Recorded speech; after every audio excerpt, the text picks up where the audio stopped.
Hi there everyone! Welcome back to English with Catherine.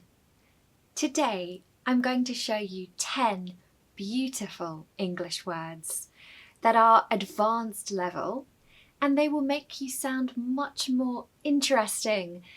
They will give your language a bit of sparkle and a sort of higher quality.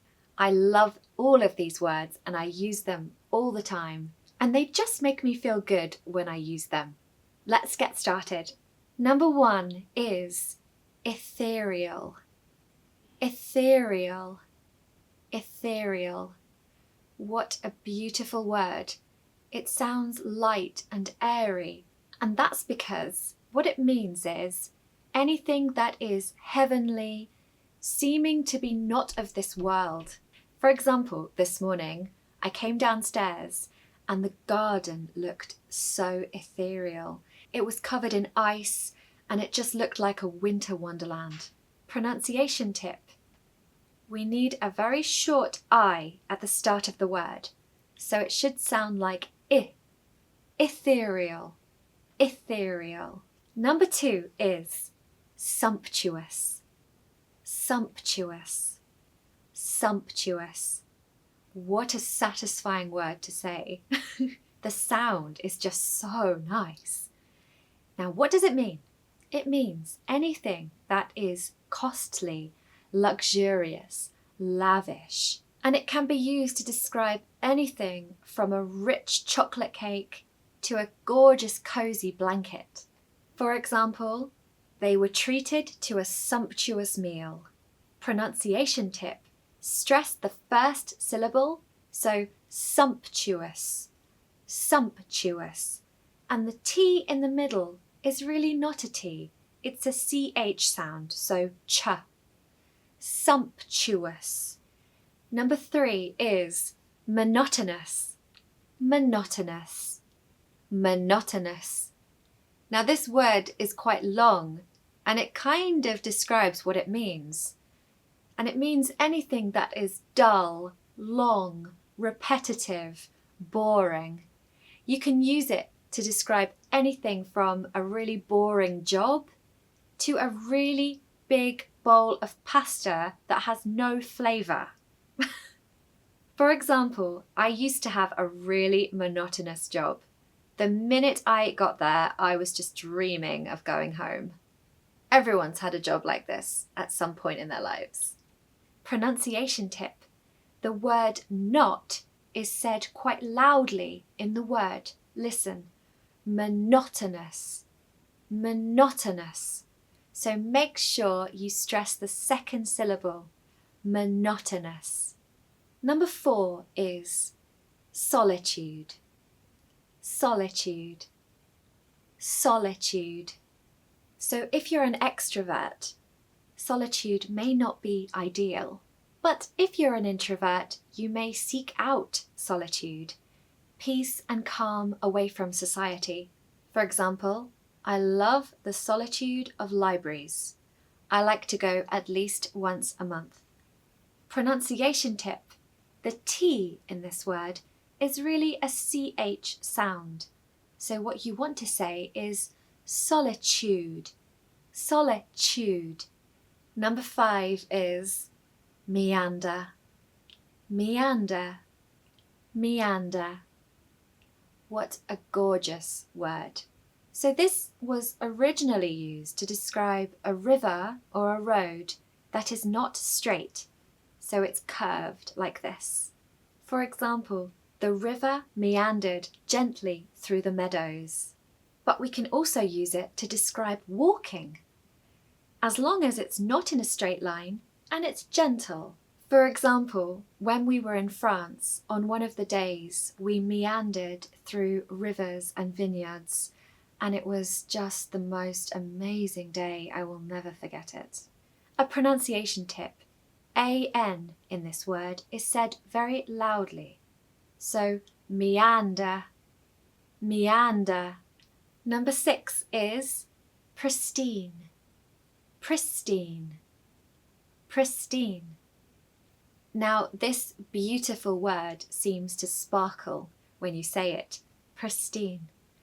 And that's really fitting because the meaning is fresh, clean, as if new. For example, I cleaned my car this morning and now it is absolutely pristine. Absolutely pristine. A pronunciation tip. The last syllable should be pronounced as teen. So it should be said as pristine, pristine. And make sure you stress the last syllable as well. Number 7 is bubbly, bubbly, bubbly. This comes from the word bubble. I love this word. Now we use this word to describe personality, particularly the people who have a lot of energy, enthusiasm, passion. They're really great to have at parties, these types of people.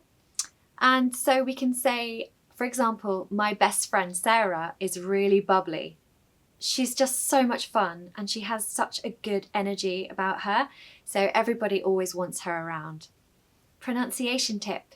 The ly on the end of the word is pronounced as lee, lee. So the word should be pronounced as bubbly, bubbly. And actually there are just 2 syllables, so it should be bubbly, bubbly. Number 8, arduous, arduous, arduous. It almost sounds like the meaning of the word, which is a job or a journey or something that is difficult, tiring, requiring a lot of energy and effort. Arduous. For example, the journey from the south of England to Aberdeen in Scotland is an arduous journey. This means that it takes a long time and requires a lot of energy and patience. A pronunciation tip here is the du in the middle of the word almost has a little y in the middle. So listen, arduous, du, arduous. It's not arduous, okay? Arduous. Number 9 is serenity, serenity, serenity.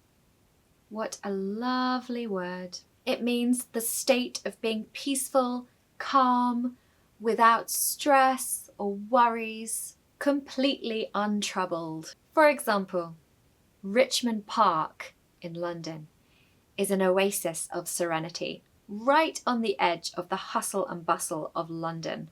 Pronunciation tip for serenity is R-E-N is pronounced quite loudly in the word, so you need to say serenity, serenity. You can also use the adjective serene to describe anything calm, peaceful, untroubled. For example, the lake was very serene on Sunday morning. Number 10 is euphoria, euphoria, euphoria. Now this word is actually derived from the Greek word for healthy, but we now use it to just mean extreme levels of happiness, elation. You are just so happy. For example, I felt such a sense of euphoria when I was given my first ever car. I cannot even describe the feeling. It was one of the best days of my life. But you should probably know that I absolutely love cars. It's kind of a hobby of mine. I just absolutely love them. I hope you've enjoyed this video and you weren't too distracted by the ticking clock in the background. Sometimes you've just got to record the video and just work with what you have. I hope you enjoyed these lovely words. Tell me in the comments below which one was your favourite, and if you use them, quite simply your vocabulary will be better. So I will see you in the next video. Thank you so much for watching. Bye.